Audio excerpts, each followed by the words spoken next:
Bien-aimés dans le Seigneur, Shalom. Nous sommes arrivés au dernier jour de notre méditation de la semaine. Nous sommes le vendredi 15 janvier 2021. Et nous allons lire un texte dans la lettre de Paul aux Philippiens. Philippiens chapitre 4, versets 6 à 7. C'est de là que nous allons tirer notre méditation. Voici ce que déclarent les Écritures. Ne vous inquiétez de rien, mais en toute chose, faites connaître vos besoins à Dieu par des prières et des supplications avec des actions de grâce.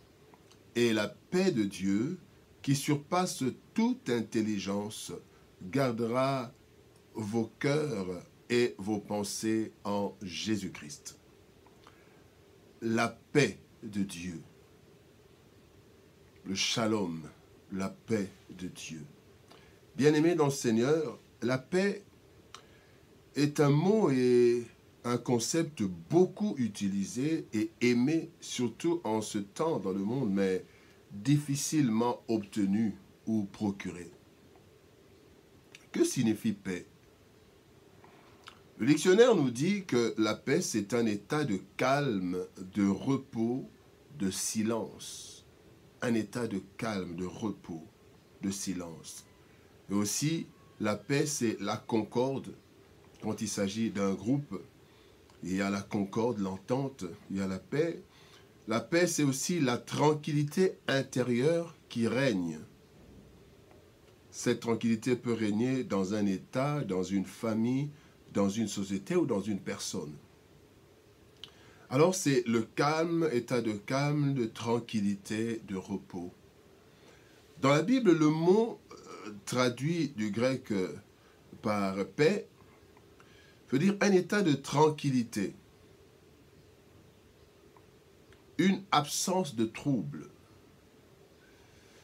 Ça veut dire aussi harmonie, la paix c'est l'harmonie, la concorde, la sécurité, la prospérité. Quelqu'un qui est en sécurité, qui prospère, est en paix.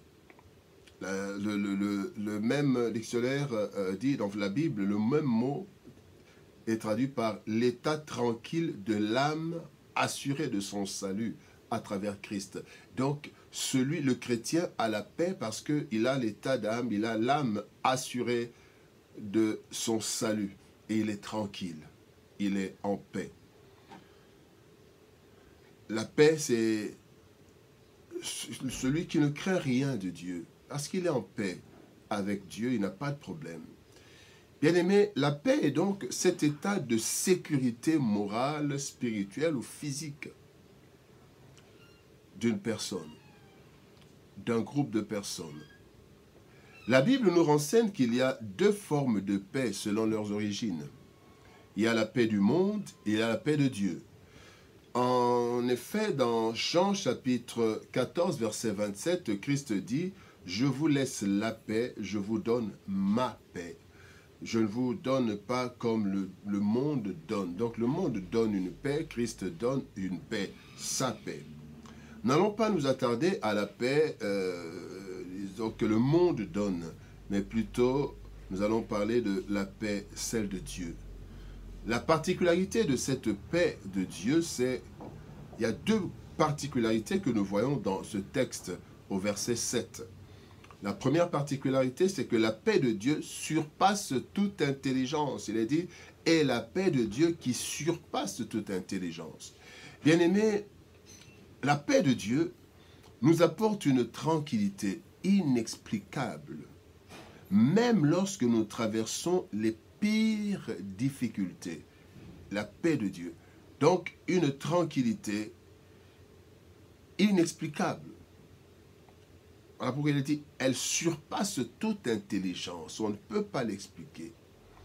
Il y a deux exemples dans la Bible. Nous allons prendre un dans l'Ancien Testament, un autre dans le Nouveau Testament, qui illustre cette paix qui surpasse toute intelligence. Il y a cette femme sunamite dans 2 Rois chapitre 4, chapitre 4, on parle d'une femme qui a reçu une bénédiction de Dieu, ayant reçu le serviteur de Dieu Élisée, il a reçu Élie dans sa maison. Elle lui a fait une maison, une chambre où il pouvait dormir chaque fois qu'il passait. Et un jour, le serviteur de Dieu a prié pour la femme. La femme a eu un enfant alors qu'elle avait fait des années. Elle était déjà avancée en âge, son mari aussi, et sans enfant. Elle n'espérait même plus. Finalement, elle a eu cet enfant. Et quelques temps après, l'enfant a grandi, mais quelques temps après, l'enfant est tombé malade, l'enfant est mort. Voilà ce que le verset 23. L'enfant meurt et la femme sort pour aller chez le prophète. Et voici la conversation entre le père de l'enfant, qui ne savait pas que l'enfant est mort, et cette femme, la mère. Il dit, pourquoi veux-tu aller aujourd'hui vers lui, vers le prophète? Ce n'est ni nouvelle lune, ni sabbat. Voici la réponse de la femme, elle répondit, tout va bien. Bien-aimé, quelle paix! Quelle est cette mère qui voit un enfant mourir, son enfant, son unique, un enfant obtenu après des années, et l'enfant meurt en quelques heures? Elle va chez le prophète, elle dit, tout va bien. Voici un exemple de paix qui surpasse toute intelligence. Ça, c'est la paix de Dieu, parce que cet enfant était une bénédiction de Dieu, et Dieu a donné cette paix, et cette femme avait la paix. Deuxième exemple, c'est dans Actes des Apôtres, chapitre 16, versets 24 à 25. La Bible dit, Paul et Silas sont arrêtés. Au verset 24, il est dit, 24 et 25, le geôlier ayant reçu cet ordre, les jeta dans la prison intérieure et leur mit les ceps aux pieds. Vers le milieu de la nuit, Paul et Silas priaient et chantaient les louanges de Dieu. Et les prisonniers les entendaient. Au milieu de la nuit, dans une prison intérieure, avec des chaînes aux pieds. Mais ils ont commencé à louer, ils chantaient les louanges de Dieu. Ils n'intercédaient pas, ils ne chassaient pas les démons, ils ne brisaient pas les chaînes, mais ils louaient Dieu. Quelle paix! En prison, mais en train de louer le Seigneur. Ça, c'est la paix qui surpasse toute intelligence. On ne peut pas comprendre que des personnes en prison et arrêtées injustement en plus puissent prier. Et quelle prière! Des louanges, et chanter des louanges. À toi la gloire. Et chanter des louanges. Ça, c'est cette paix qui surpasse toute intelligence. Bien aimé, comment expliquer de telles attitudes? L'attitude de la femme, l'attitude de Paul et de Silas. Et il y a plusieurs exemples aussi dans la Bible. C'est la paix de Dieu. Parfois, nous traversons des situations impossibles à vivre, mais c'est après que nous nous demandons comment nous avons résisté. C'est la paix du Seigneur. Et les personnes qui entendent même notre histoire, notre vie, peuvent se demander, mais comment est-ce que tu es en paix? C'est la paix de Dieu, pas la paix du monde. Parce que le monde ne m'a pas donné la paix, le monde n'a pas résolu le problème. Parce que le monde, pour donner la paix, en fait, il faut qu'une guerre se termine. Mais Dieu, même pendant la guerre, même pendant les difficultés, Dieu peut donner cette paix. Deuxième particularité, c'est que la paix de Dieu garde nos cœurs et nos pensées. Lorsque nous avons des problèmes, deux zones de notre être sont les plus visées. Il y a le cœur et les pensées. Dans le cœur, nous trouvons les sentiments qui sont secoués.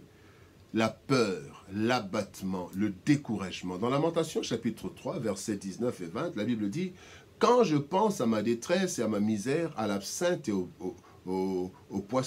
poison, quand mon âme s'en souvient, elle est abattue au-dedans de moi. » L'abattement de l'âme à cause des problèmes. L'abattement de l'âme. Et quand on parle de l'âme dans la Bible, c'est en fait le cœur. Quand on parle du cœur, c'est l'âme en fait. Et donc, le cœur est touché quand nous avons des problèmes. Nous sommes abattus, nous sommes découragés, nous avons peur. Et la deuxième zone, donc à la suite du trouble du cœur, les pensées sont affectées. Et nous commençons à nous poser toutes sortes de questions. toutes sortes de questions, nous commençons à nous poser. C'est un peu comme Jérémie dans la suite. Lamentation, chapitre 3, verset 54. Les eaux ont inondé ma tête, je disais, je suis perdu. Les pensées, quand on est abattu et on commence à penser, et bien aimé, la paix de Dieu garde nos cœurs et nos pensées en Jésus et les protège des AVC, des suicides, des projets macabres, même lorsque la situation ne change pas immédiatement. Cette paix, bien aimé, qui surpasse toute intelligence, qui nous donne la force, la sérénité, même dans les problèmes. Mais cette paix garde aussi notre cœur pour ne pas nous décourager, pour ne pas être abattus. Mais cette paix garde aussi nos pensées pour ne pas avoir des pensées qui vont nous amener à la perdition. Bien aimé, et pour obtenir cette paix, tout ce que Dieu nous demande, c'est... Il y a 4 choses. 5 choses que Dieu nous demande. D'abord, de ne pas nous inquiéter. Ne vous inquiétez de rien. Deuxième chose, de transformer nos problèmes en demande, en supplication, en action. Donc, en fait, la demande de Dieu, si nous voulons avoir la paix, il y a 2 choses que nous devons faire. 1, ne pas nous inquiéter. 2, transformer nos problèmes en prière. 3, forme de demande, de prière. D'abord, demande, dire au Seigneur ce que nous attendons de lui, au lieu de nous plaindre et de murmurer. Dire calmement au Seigneur ce que nous attendons de lui, ce que nous voulons. La deuxième chose, c'est la supplication. Insister en suppliant lorsque le problème semble persister et qu'il est profond. 3, action de grâce. Reconnaître qu'il y a aussi beaucoup de choses que nous avons obtenues du Seigneur. Bien-aimés, la paix que le Seigneur nous accorde lorsque nous lui faisons confiance et prions dépasse toute intelligence. Elle nous procure une paix inexplicable avant même la solution à nos problèmes, afin que notre cœur et nos pensées soient protégés, de peur d'être détruits physiquement, moralement ou même spirituellement. Cette paix est disponible à tout celui qui fait confiance à l'amour et à la bonté du Seigneur, qui ne nous veut que du bien.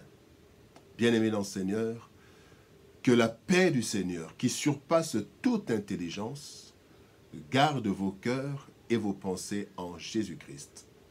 Bon week-end, shalom, au revoir et à lundi.